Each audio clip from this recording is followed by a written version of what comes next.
ઉજવણી પંચાયત અને કૃષિ મંત્રી વજુભાઈ ખાબડની ઉપસ્થિતિમાં જિલ્લા કક્ષાના 15મી ઓગસ્ટના કાર્યક્રમની ઉલ્લાસભેર ઉજવણી કરાઈ। 1947ની 15મી ઓગસ્ટનો દિવસ ભારતના ઇતિહાસમાં સુવર્ણ અક્ષરે લખાયેલો છે। એ દિવસે એક મોટા લોકશાહી દેશ તરીકે આપણો દેશ સ્વતંત્ર થયો હતો। ભારતના ઇતિહાસમાં આપણને આ દિવસની સફળતા ઘણા સંઘર્ષ અને બલિદાનો પછી મળી હતી, જેમાં કેટલાય વીરોએ ક્રાંતિકારીઓએ પોતાના જીવનની આહુતિ આપી હતી, જેથી કરીને ત્યારથી આપણા સૌ માટે તેમજ દેશ માટે આ દિવસ ખૂબ જ મહત્વનો છે।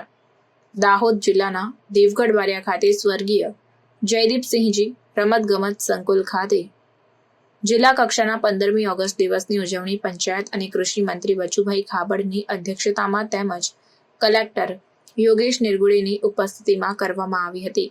મંત્રીએ રાષ્ટ્રધ્વજને સલામી આપી હતી। રાષ્ટ્રધ્વજને સલામી આપ્યા બાદ મંત્રીએ પોલીસ પરેડનું નિરીક્ષણ કરી અભિવાદન ઝીલ્યું હતું।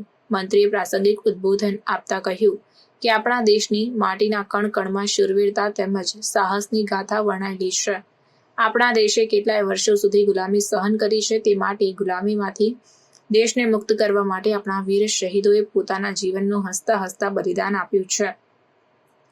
આ પ્રસંગે જશવંતસિંહ ભાભોર, જિલ્લા પંચાયત પ્રમુખ કરણસિંહ ડામોર, ગરબાડાના ધારાસભ્ય મહેશભાઈ ભાભોર, જિલ્લા વિકાસ અધિકારી ઉત્સવ ગૌતમ, જિલ્લા પોલીસ અધિક્ષક ડોક્ટર રાજદીપસિંહ ઝાલા, પ્રાયોજના વહીવટદાર સ્મિત લોઢા, નિવાસી અધિક કલેક્ટર જે.એમ. રાવલ, પ્રાંત અધિકારી જ્યોતિબા ગોહિલ, જિલ્લા પુરવઠા અધિકારી મિતેશ વસાવા સહિતના અધિકારીઓ તથા પદાધિકારીઓ અને વિદ્યાર્થીઓ ઉપરાંત નગરજનો ઉપસ્થિત રહ્યા હતા।